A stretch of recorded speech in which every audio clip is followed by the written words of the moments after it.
So what are our primary risk areas? Fitness is the big one. There's been a lot of emphasis on this lately, on making sure birds are fit to transport. So it's the producer's responsibility to ensure that the birds are fit and ready for loading before the catchers get there and before transport.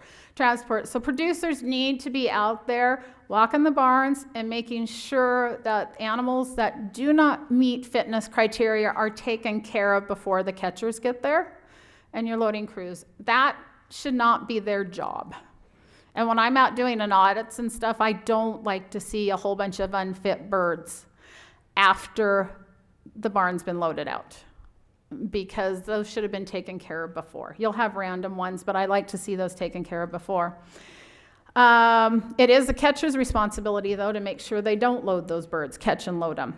And it's the driver's responsibility also. So we should have a 3-point checkpoint here. We should have the producer making sure, the catcher not catching, and the driver making sure that the catcher and the producer didn't miss anything there. And if this is all followed correctly, we shouldn't have any unfit birds arriving at the processors. So how can I tell when a bird should or shouldn't be loaded?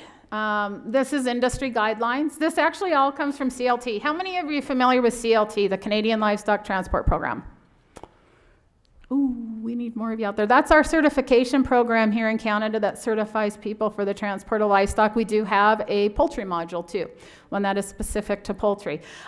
This comes out of there, and this is based on industry guidelines. So you don't load a bird when it's unable to stand. When they're obviously sick, signs of that are when they're hunched up, their heads are drawn in, feathers ruffled. We don't want to see severely cut. They're not alert, very light birds. So industry does have posters out there telling you which animals you should and shouldn't transport. I think out of Ontario,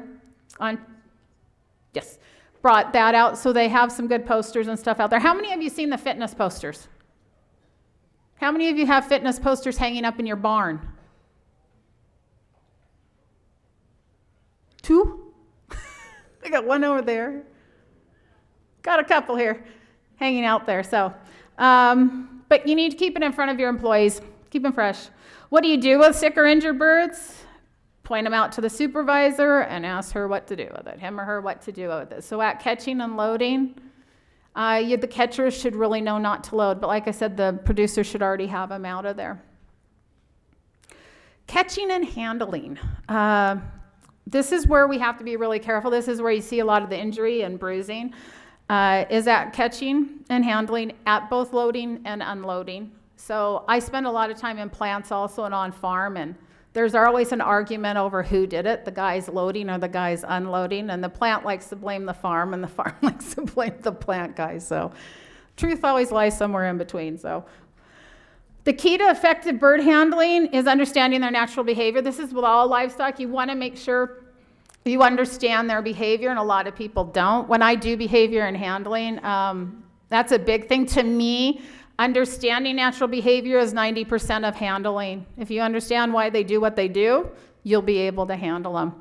So now, all catching personnel hired by farm or working for a commercial company have an obligation for the care of welfare for the birds they handle. So if you're careful and conscientious and supervised, you would reduce the number of injuries to poultry. And I'm going to give you some little detail on the most common ones there. So what's the most common things we see for poultry injury during handling? Dislocated legs by swinging the birds by the leg. Broken wing bones as a result of moving birds through narrow doorways where they hit the doorway on the way through. Crushing wings in the lids of crates and wings flapping during transport.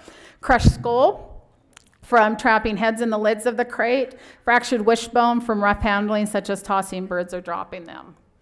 Now, I know when I'm on farm assessing and I'm watching catching, especially on the broiler side, the most common problem I see at handling is when they're going into the drawers. They're hitting the sides of it when they're being put in. So that is very common. I probably assess that on just about every loading crew. You'll have at least one person, one catcher, who's not paying attention, and they're just hitting them as they're going in. So how do we prevent that? You need to gently place them into the crates. When you get somebody who's really good, there's some guys really good out there who can put those birds in without touching anything. So they can get them in there. Ensure birds are in upright position in the crate, and all birds can rest on the floor of it. So they need to be set in. That's when you don't want to overload them, get too many in your hands out loading also. Now this one, number 3, is critical, because this is another thing I see. Ensure all parts of the bird are inside the crate before closing the lid or sliding it in. Okay, I have seen many a bird get their head, because I think they figure if they shut them, they'll pull their head in eventually. It's like cattle guys. I'll pick on the cattle guys a little. When the last animal's in, it only has one leg out the door, and they sit there and they hit the leg with the door to get them to lift the leg. I think you do that with birds sometime too, to get them to put their head down. But all parts of the bird need to be put in before the lid's closed or it is slid in. So, and your supervisor should tell you how many birds to put in the crate.